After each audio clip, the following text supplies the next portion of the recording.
Okay mga ka-TH, may papakita ko sa inyo yung napakagandang sign, kaya lang naunahan tayo. So yan ang footmark sign, tapos may guhit, then meron dyang ginawang arrow point at may maliit na dot. Ayan, na dot.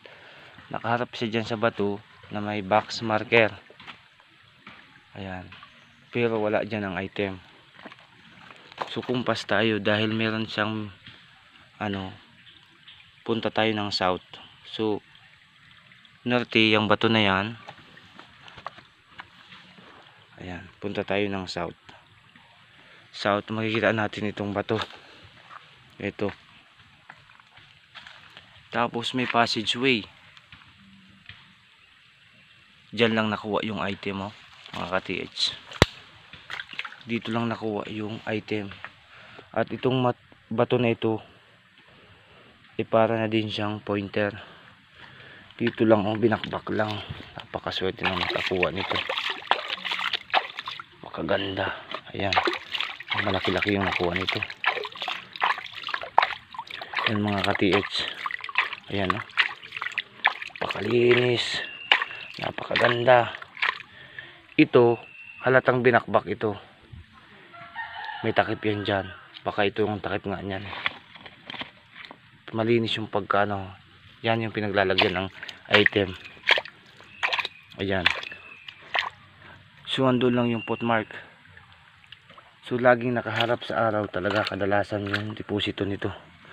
Ayan, ayan. Malinis ang pagkagawa. Naunahan tayo mga ka-TH.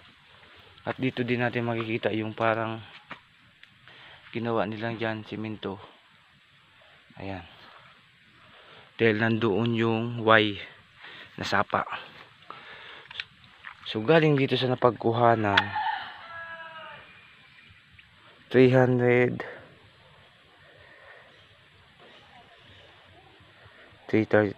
degree yung marker. Back azimuth niya is 160 degree. Isa, dalawa, tatlo, apat, 12 feet lang distansya niya dito sa foot marker na ito. Yan, foot mark yan. Yan, man-made na man-made yan. Nakaturo yan dyan sa bato, pero wala dyan ang item, kundi sa opposite niya. Wala dyan, kundi sa opposite niyan, papunta doon. Doon lang nakuha yung item. Galing sa marker, naka 160 degree. Ayan, 155 degree. 155 degree nakuha yung deposito, pero may lock siya sa south na par elements.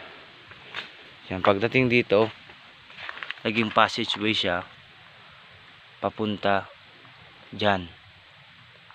Dyan nakuha ang item mga ka-TH. Ayan, napakaganda lang na pagkuhanan. Ayan, ganda talagang binasag nila. Ayan, pasok yung pako.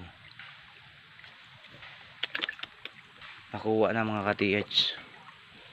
So lagi niyong tatandaan na ang giveaway sign ay footmark sign. Pero wag niyo susundan itong, pag may ganyan, huwag nyo susundan papunta doon tapos may box marker dyan, ang babasagin, wala dyan. Dahil may isang dot dito na direction. Pag dinugtong mo yan, papunta yan doon. Tapos may ilagay dito na metal elemental marker. Siya lang mga ka-TH. Maraming salamat. God bless. Bansay.